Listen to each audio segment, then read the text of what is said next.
जिसको हमें बिल्कुल भी हल्के में नहीं लेना चाहिए। आप देख रहे हैं राज्य पर राज्य, देश पर देश चढ़ाई कर रही है। क्यों कर रही है? इन दिनों में आप देखिए लोगों के अंदर बिल्कुल प्रेम खत्म हो चुका है। लोग छोटी छोटी बातों के लिए झगड़ने के लिए तैयार है। और ये बात मैं सिर्फ अन्य जाति के लिए नहीं बोल रहा हूँ, मसीह लोगों में भी यही बात है।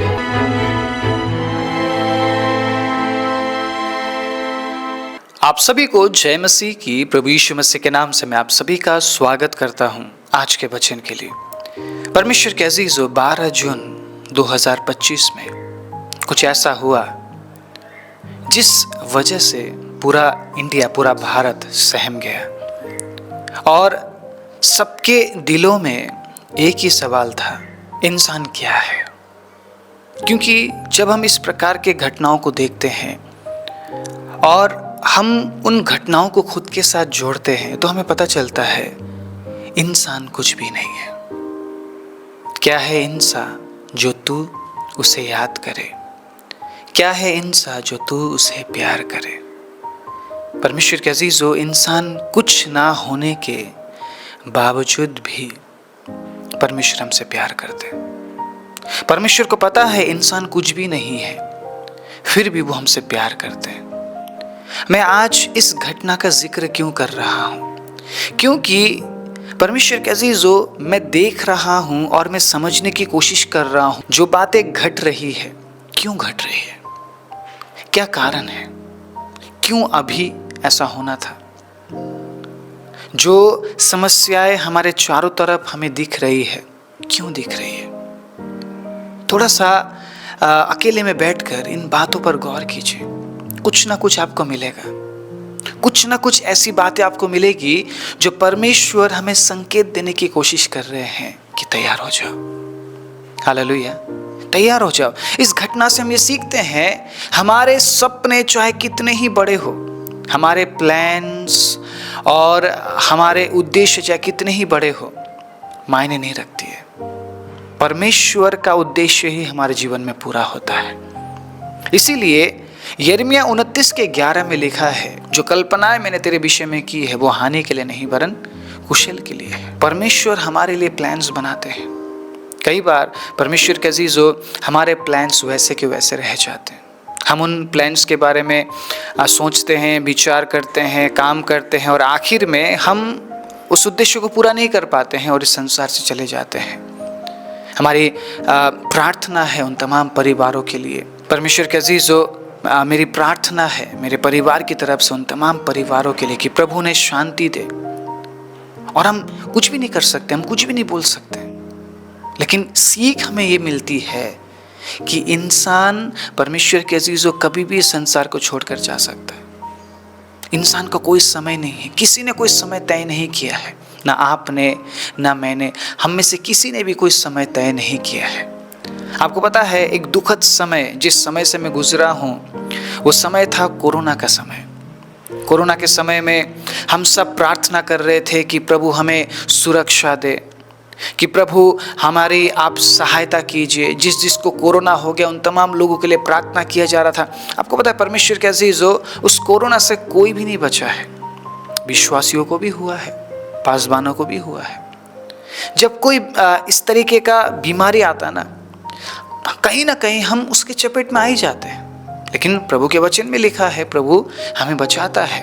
लेकिन दुखद घटना क्या हुई, एक बहुत ही अच्छे पासवान को मैं जानता था, दिल के बहुत अच्छे, प्रभु के राज्य के लिए मेहनत करने वाले और एकदम सच्चे इंसान थे वो। पास्टर एल्गिन के बारे में मैं बात कर रहा हूँ। और मैंने सुना कि वो कोरोना में इस संसार को छोड़कर चले गए। एक्चुअली उन्हें पहले से ही प्रॉब्लम था, सांस लेने में प्रॉब्लम था, घुटन बहुत ज़्यादा और बहुत जल्दी उन्हें महसूस होता था। अगर वो गाड़ी में बैठे हुए हैं उन्हें घुटन महसूस होता था। शायद इस वजह से ऑक्सीजन लेने में उन्हें तकलीफ हुई और वो इस संसार से चले गए। तो मैं ये समझता हूँ कि परमेश्वर के अजीजों, हमारा कोई निश्चित समय नहीं है। इसीलिए जो समय प्रभु ने हमें दिया है ना, उस समय को बड़े सावधानी के साथ हमें इस्तेमाल करने की ज़रूरत है। आज एक बार फिर से मैं आपके दिलों में उस बात को ताज़ा करना चाहता हूँ, क्या प्रभु संकेत दे रहे हैं कि प्रभु आने वाले हैं? मैं इस घटना को भी आपके सामने रखना चाहता हूँ जो कुछ दिन पहले हमारे बीच में घटी है। उसके बाद बहुत सारी घटनाएं घट रही है और पूरे विश्व में ऐसा हो रहा है। तो जो हो रहा है वो क्यों हो रहा है, हमें विचार करने की ज़रूरत है।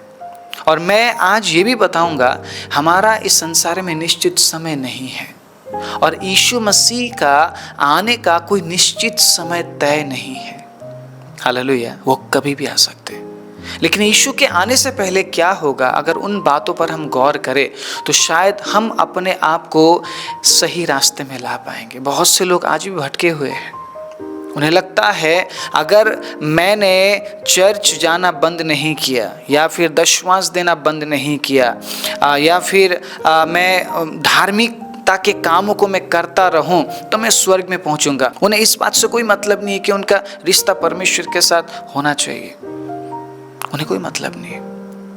लेकिन आज मैं आपको बताऊंगा, परमेश्वर के अजीज हो, स्वर्ग में सिर्फ वही लोग जा सकते हैं जिनका रिश्ता प्रभु यीशु मसीह के साथ है, जो जुड़े हुए हैं उसके साथ, जो कनेक्टेड है।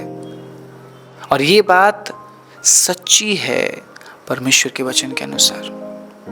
आप पढ़िए, कहाँ पे लिखा है बिना परमेश्वर के आप परमेश्वर के राज्य में प्रवेश कर सकते हैं, बिना यीशु मसीह के आप परमेश्वर के राज्य में प्रवेश कर सकते हैं, कहीं पे लिखा है। बल्कि यीशु मसीह ने बार बार बोला, जो मुझ पर विश्वास करता है वही स्वर्ग में जा सकता है, अनंत राज्य में प्रवेश कर सकता है। तुम मेरे बिना पिता के पास नहीं पहुंच सकते हो करके यीशु मसीह ने बार बार इस बात को बोला है, जिक्र किया है, लोगों को बताया है।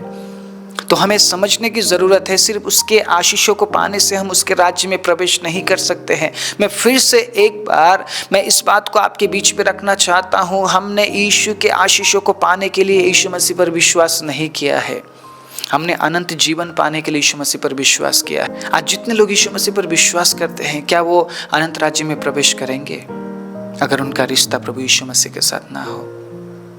ये एक बहुत बड़ा सवाल है और इस सवाल को हमारे मनों में हमें लेकर चलना पड़ेगा कि मैं क्या कर रहा हूँ। तब हमें ज्ञात होगा, परमेश्वर के अजीजों, मैं कर क्या रहा हूँ, मैं कर क्या रही हूँ, मुझे क्या करना चाहिए, मुझे क्या नहीं करना चाहिए, कैसा जीवन जीना चाहिए, कैसा जीवन नहीं जीना चाहिए। हम विचारने लगेंगे और जितना आप इन बातों पर विचार करेंगे उतना ही आप अपने आप को सटीक करेंगे। जिस प्रकार दाऊद कहता है ना, प्रभु मैं खराई से चलता आया हूँ, वो इस बात को क्यों परमेश्वर के सामने रख रहा है? क्योंकि वो चला है, वो वैसा जीवन जिया है। क्या आज हम बोल सकते हैं कि प्रभु मैं खराई के साथ मैं चलता हुआ आया हूँ? मैंने आपको ये बता दिया कि आपका कोई निश्चित समय नहीं है। आप ये नहीं बोल सकते हैं कि मैं 60 साल के बाद ही मरूंगा या मैं 70 साल के बाद ही मरूंगा, नहीं बोल सकते हम। परमेश्वर के लोग भी समय से पहले चले जाते हैं और वो शायद हमें लग रहा है कि वो समय से पहले चले गए, शायद परमेश्वर ने उनके लिए उतना ही समय ठहराया। मैं सही बोल रहा हूँ? परमेश्वर ने उनके लिए पृथ्वी में उतना ही समय ठहराया था और उस समय को वो लोग जी चुके, इसलिए वो चले गए। लेकिन जाने से पहले उन्होंने कुछ ऐसा किया कि वो अनंत राज्य में प्रवेश करें। मुझे बताइए, अगर आज हम जिंदा है, परमेश्वर के अजीज हो, अपने समय को बर्बाद करने के लिए नहीं, बल्कि प्रभु यीशु मसीह के साथ अपने आप को जोड़ने के लिए हम जिंदा है। आप क्या करते हैं हर दिन ताकि आप यीशु के साथ जुड़े रह सके? क्या करते हैं आप, मुझे बताइए। एक झूठ बोलने वाला व्यक्ति, क्या उसने झूठ बोलना छोड़ दिया है? एक फरेब करने वाला व्यक्ति, क्या उसने फरेब करना छोड़ दिया है? बेविचार करने वाला व्यक्ति, क्या उसने बेविचार करना छोड़ दिया है? परमेश्वर के अजीज हो, क्रोध करने वाला व्यक्ति, क्या उसने क्रोध करना छोड़ दिया है? कुछ बदला है हम में? क्या हम अपने आप को बदलने की कोशिश कर रहे हैं? हर दिन जो, हर पल, हर एक समय जो हमें मिल रहा है परमेश्वर के अजीज हो, उन समय, उन पलों में हम क्या कर रहे हैं? क्या खुद में हम बदलाव करने की कोशिश कर रहे हैं या फिर हम सिर्फ दूसरों को देख रहे हैं, भाई उसमें कमी है, कमी मुझ में है इसीलिए मैं उसमें कमी देख रहा हूँ। हालेलुया।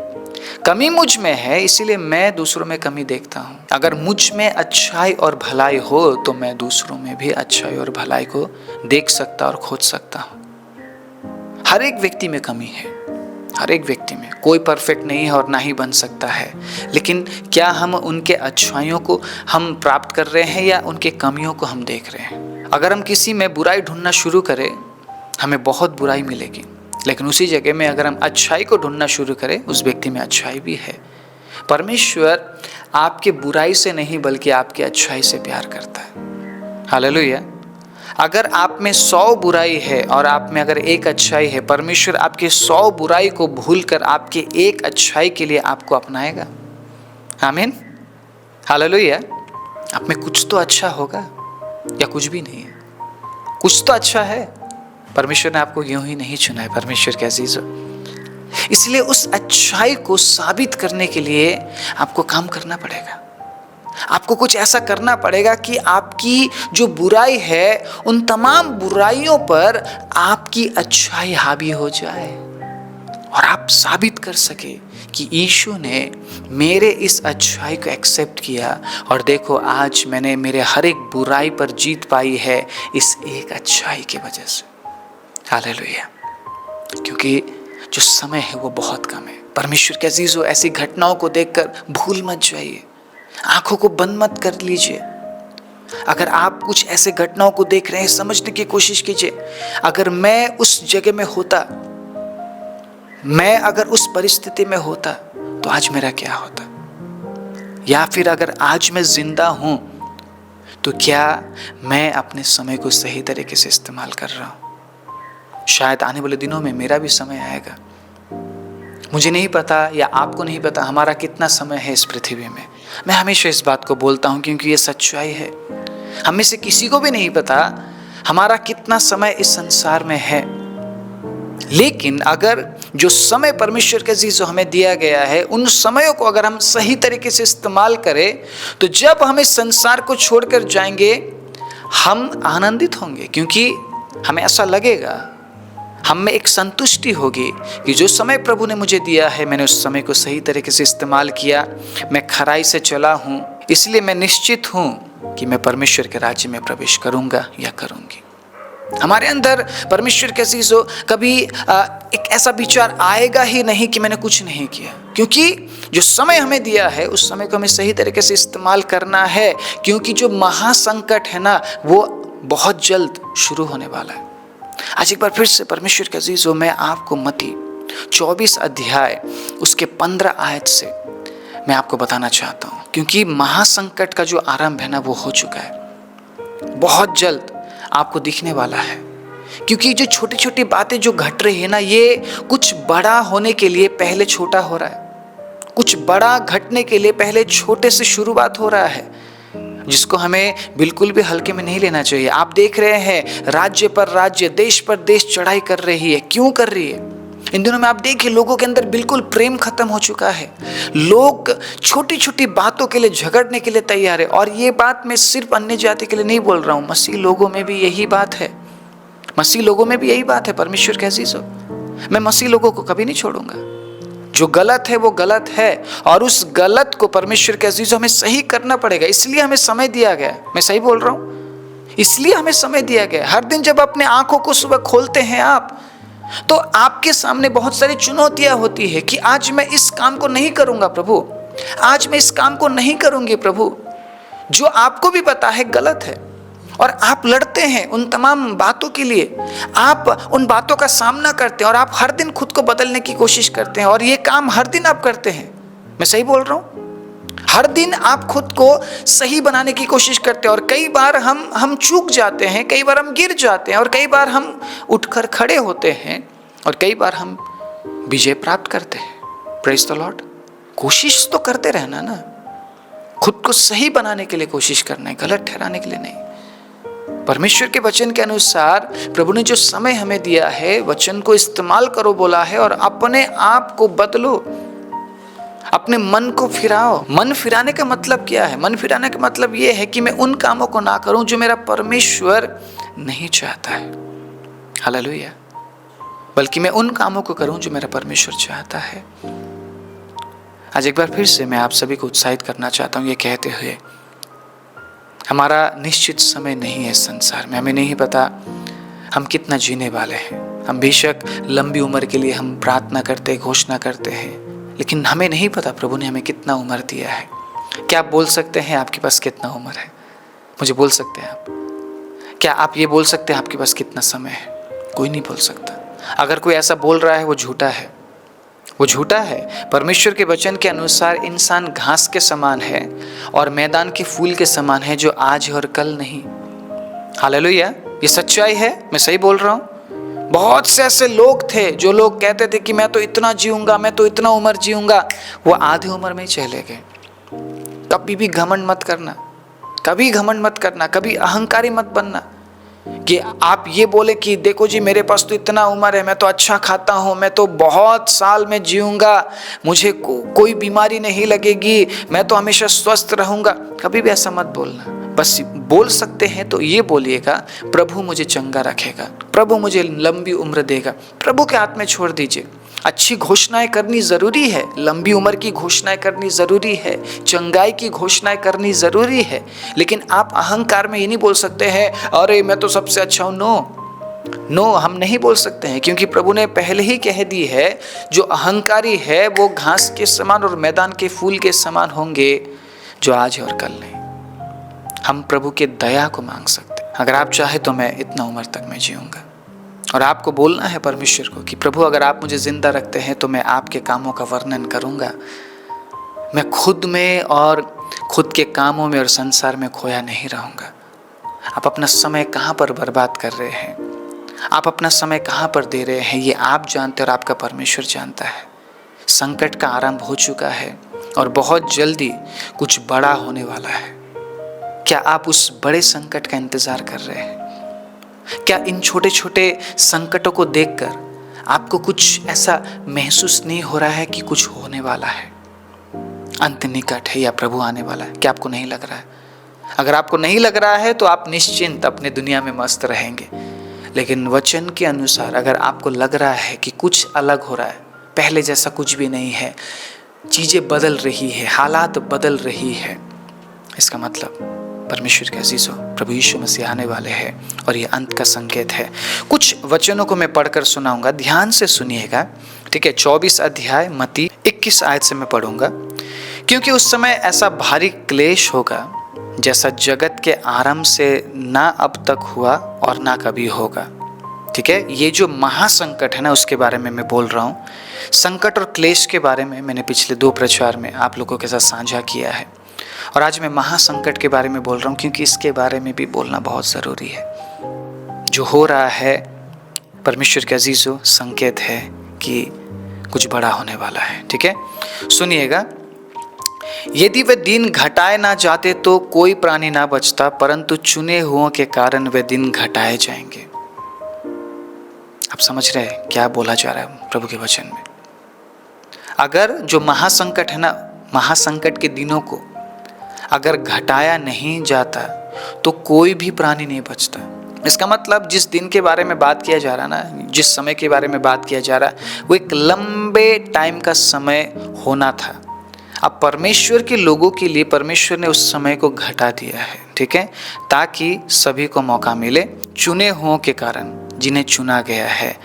उस समय यदि कोई तुम्हें कहे देखो मसीह यहाँ है या वहाँ है, तो विश्वास ना करना, क्योंकि झूठे मसीह और झूठे भविष्यद्वक्ता उठ खड़े होंगे और बड़े चिन्ह और अद्भुत काम दिखाएंगे कि यदि हो सके तो चुने हुओं को भी भरमा दे। ध्यान से सुनिएगा आगे, ठीक है। देखो मैंने पहले से तुमसे ये सब कुछ कह दिया है। पहले से, बाद में जाकर आप नहीं बोल सकते, या मैं नहीं बोल सकता हूँ प्रभु आपने तो बोला ही नहीं था इसीलिए मैं भटक गया। पहले से लिखा है। आप या मैं अगर हम नहीं पढ़ रहे तो ये हमारा प्रॉब्लम है, हमारी समस्या है, परमेश्वर का नहीं, ठीक है। और 26 में लिखा, इसलिए यदि वह तुमसे कहे देखो वो जंगल में है तो बाहर ना निकल जाना, देखो वो कोठरियों में है तो विश्वास ना करना। क्योंकि जैसे बिजली पूरब से निकलकर पश्चिम तक चमकती है, वैसे ही मनुष्य के पुत्र का भी आना होगा। जहाँ लोथ है वहीं गिद्ध इकट्ठे होते हैं। अब ये ऐसा होगा, यूं मैं वचन प्रचार कर रहा हूं, यूं गायब हो जाऊंगा, ठीक है। आपको बस ये जगह दिखेगी, माइक दिखेगा, मैं गायब हो जाऊंगा, मेरे साथ साथ आप भी होंगे। मैं बस यहाँ पर उदाहरण दे रहा हूँ, ठीक है। आप वचन सुन रहे हैं, आपका फ़ोन या लैपटॉप जिसमें भी आप सुन रहे हैं, बस वो रह जाएगा, आप गायब हो जाएंगे। अब इंटरेस्टिंग बात क्या है पता है? सारे के सारे मसीह लोग नहीं उठाए जाएंगे। इंटरेस्टिंग ये है। क्यों इंटरेस्टिंग है ये? क्योंकि जब प्रभु यीशु मसीह आएगा तो परमेश्वर अपने लोगों को अगर उसमें बने हुए पाता है, ठीक है, जुड़े हुए अवस्था में पाता है, तो वो उन्हें लेकर जाएगा। लेकिन जो तैयार नहीं है वो इस संसार में छूट जाएंगे। सुनिएगा, जो संसार में छूट जाएंगे उनके लिए भी फिर से मौका दिया जाएगा। ऐसा नहीं कि प्रभु उन्हें छोड़ देगा, लेकिन उन्हें कष्ट और दुख झेलना पड़ेगा। जिस महासंकट के बारे में यहाँ पर बात किया जा रहा है, उस संकट में उन्हें होना पड़ेगा, झेलना पड़ेगा। उस समय भी सुसमाचार प्रचार किया जाएगा। उस समय भी, वो समय कौन सा समय होगा? एंटी क्राइस्ट का समय होगा, मसीह विरोधी का समय होगा। आप कुछ समझ पा रहे हैं हालातों को देखकर? जो मसीह विरोधी है वो कितना ज्यादा बढ़ चुके हैं, दिख रहा है आपको? मैं यहाँ पर बहुत बड़ी बड़ी बातें करके बस आपको एक ऐसे जगह में पहुँचाना नहीं चाहता हूँ जहाँ से आप उतर ही ना पाए। मैं बस आपको आशीष, चंगाई, चमत्कार, भविष्यवाणी पर मैं घेर के नहीं रखना चाहता हूँ। कुछ सच्चाई ऐसी भी है जिन्हें हर एक विश्वासी को जानना जरूरी है। अगर आप चाहते हैं कि लोग इस सच्चाई को भी जाने, इस वचन को साथ ही साथ आप शेयर कर दीजिए, लाइक कर दीजिए, कमेंट कीजिए। परमेश्वर के अजीजों, अब समय बहुत कम रह गया है। परमेश्वर के अजीजों, अब हमें कुछ ऐसा करना पड़ेगा ताकि प्रभु का राज्य बढ़े, लोग परमेश्वर को जाने। बहुत से मसीह लोग, मुझे दुख लगता है, आज भी वो घरों में हैं, कलीसिया नहीं आते हो। उन्हें कितना समझाया गया, उन्हें हर तरीके से मदद पहुंचाई गई, उनके बीमारियों में उनके घरों में जाकर प्रार्थना किया गया। मुझे दुख लगता है ऐसे लोगों के लिए कि वो घर से बाहर नहीं निकलते। उनका रिश्ता परमेश्वर के साथ नहीं है। वो क्या चाहते हैं ये उन्हें भी नहीं पता है। उनके लिए प्रार्थनाएं की जाती है, उन्हें नौकरियां मिलती है, आशीष मिलती है, लेकिन फिर भी वो परमेश्वर के साथ जुड़ नहीं सकते हैं। क्या प्रॉब्लम है मुझे नहीं पता। बहुत से लोग बैकस्लाइड हैं, बैकस्लाइडेड लाइफ जी रहे हैं। उन्हें लग रहा है कि वो अब अच्छी जिंदगी जी रहे हैं। जब वो प्रभु यीशु के साथ थे, वो अपनी इच्छाओं को पूरी नहीं कर पाते थे, अपनी इच्छाओं को पूरी नहीं कर पाते थे। इसलिए उन्हें लगता था कि मैं तो बंधन में हूँ, मैं तो पाप नहीं कर पाता हूँ, मैं तो एंजॉय नहीं कर पाता हूँ। जब उन्होंने मसीह को छोड़ दिया, अब वो एक अच्छे ज़िंदगी को जी रहे हैं, बहुत अच्छे ज़िंदगी को जी रहे हैं। ये उनके विचार में है। लेकिन जब मसीह आएगा, जब प्रभु आएगा, ऐसे आएगा वो, ठीक है, और सब के सब गायब जो उसके साथ जुड़े हुए हैं। परमेश्वर के अजीजों, समय बहुत कम है। हम क्या कर रहे हैं उसके साथ जुड़े रहने के लिए हमें सोचने की ज़रूरत है। हर दिन विचार करने की ज़रूरत है। सोते जागते हर एक समय में परमेश्वर के अजीजों, इस विचार में हमें चलने की ज़रूरत है कि मैं क्या कर रहा हूँ। सुनिए, यहाँ पर ऐसे ऐसे लोग उठ खड़े होंगे जो चिन्ह और चमत्कार दिखाएंगे और बहुत से लोगों को भरमा देंगे। किस बात से वो लोगों को अलग करेंगे? इस सच्चाई से अलग करेंगे। इस सच्चाई से क्या बोलेंगे? सब कुछ अच्छा है, तुम गाड़ी के लिए प्रार्थना करो, तुम घर के लिए प्रार्थना करो, प्रभु एक दिन तुम्हें घर देगा, प्रभु एक दिन तुम्हें गाड़ी देगा। आप क्या देख रहे हैं? लोगों के घर गिर रहे हैं ना प्लेन गिर रहा है, संसार में तबाही हो रही है, और आपको क्या बोला जाएगा? घर के लिए प्रार्थना करो। मैं देख रहा हूँ प्रभु आपको नया घर दे रहा है, मैं देख रहा हूँ प्रभु आपको ऊंचे स्तर में लेके जा रहा है, मैं देख रहा हूँ प्रभु आपको अलग अलग देशों में लेके जा रहा है। लोग देशों से वापस आ रहे हैं, अपने देशों में वापस आ रहे हैं, और आपके लिए क्या भविष्यवाणी की जाएगी? ये अभी नहीं, ये आने वाले समय में भी, महासंकट के समय में भी ऐसा ही होगा। जो अभी चिन्ह और चमत्कार, चंगाई और भविष्यवाणियों के पीछे भागते हैं ना, वो हमेशा ऐसे चीज़ों के पीछे ही भागेंगे। वो कभी भी वचन देने वाले चर्च में नहीं जाएंगे वो, क्योंकि उनका विश्वास ऐसा हो जाएगा कि अगर चमत्कार नहीं है तो वहाँ प्रभु है ही नहीं। जहाँ चमत्कार नहीं है वहाँ प्रभु नहीं है। लोग इस तरीके के प्रचारों को भी करने लग गए हैं। अभी शुरू हो चुका है, आरंभ हो चुका है। क्योंकि आज से 15-16 साल पहले मैंने ऐसे चर्चेस को, ऐसे विश्वासियों को नहीं देखा था जिन्हें आज हम देख रहे हैं।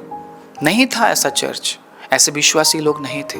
बहुत बड़े बड़े चर्च है इस संसार में परमेश्वर के अजीजों, बहुत बड़े बड़े चर्च है। वो चर्च भी अच्छे चर्च है, कभी भी ऐसा मत सोचना अगर एक चर्च बड़ा होता है तो वो चर्च बिगड़ जाता है। नहीं, बड़े बड़े चर्चेस है इस संसार में और वो अच्छे से प्रभु के पीछे चल रहे हैं। हालेलुया। और जरूरी नहीं है हर एक चर्च में चिन्ह और चमत्कार हो, हर एक चर्च में लोग भविष्यवाणियां करें, नहीं होता है हर एक चर्चेस में। बड़े चर्च का मतलब चिन्ह और चमत्कार और भविष्यवाणी नहीं है, इस बात को अपने दिमाग से निकाल दीजिए।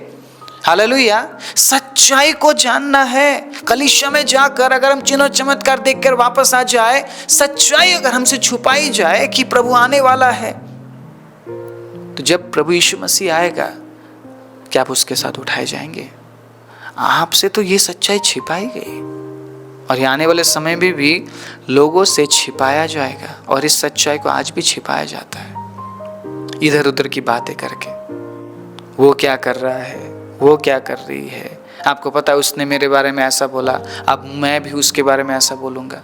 यही सब बातें हो रही है और सच्चाई को दबाया जा रहा है, छिपाया जा रहा है। आपको लगता है कि मैं परमेश्वर के सच्चे वचन से मैं सच्चाई को प्रचार कर रहा हूँ, ट्रूथ को मैं प्रचार कर रहा हूँ, तो आप इस वचन को शेयर कीजिए।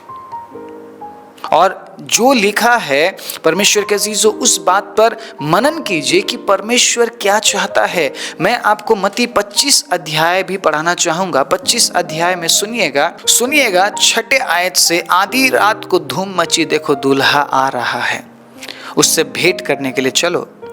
तब वे सब कुंवारियां उठकर अपनी मशालें ठीक करने लगी और मूर्खों ने समझदारों से कहा, अपने तेल में से कुछ हमें भी दो, क्योंकि हमारी मशालें बुझ रही है। परंतु समझदारों ने उत्तर दिया, कदाचित ये हमारे और तुम्हारे लिए पूरा ना हो, भला तो ये है कि तुम बेचने वालों के पास जाकर अपने लिए मोल ले लो। परमेश्वर के अजीज हो, जब वो आएगा तब हम अपने आप को सही करेंगे, ये पॉसिबल नहीं है। जब वो आएगा परमेश्वर के अजीजों, उस समय हम परमेश्वर के साथ अपने आप को जोड़ने के लिए जाएंगे, पॉसिबल नहीं है। आपको पवित्र आत्मा में जीवन को जीना पड़ेगा। हमेशा पवित्र आत्मा के साथ आपको जीवन जीना पड़ेगा, क्योंकि जो आ रहा है वो कभी भी आ सकता है। वो रात को आएगा, दिन को आएगा, दोपहर में आएगा, शाम को आएगा, सुबह आएगा, किसी को नहीं पता। उस समय में हम क्या करते हुए पाए जाएंगे? क्या हम उसमें पाए जाएंगे, हम संसार में पाए जाएंगे? बहुत बड़ा सवाल छोड़कर जा रहा हूं आपके मन में, क्योंकि प्रभु यीशु मसीह आने वाले हैं। प्रभु यीशु मसीह आने वाले हैं। क्या हम तैयार हैं? क्या हम तैयार हैं? इस बात में विचार करना बहुत ज़रूरी है। मैं जानता हूँ आप दुख सहते हैं, मैं जानता हूँ आप सेवा करते हैं, मैं जानता हूँ आपने प्रभु के लिए बहुत कुछ किया है, लेकिन क्या आप उसके साथ जुड़े हुए हैं? क्या आप उसमें पाए जाते हैं? एक बहुत बड़ा सवाल है और ये हम सबके लिए सवाल है परमेश्वर के अजीजों।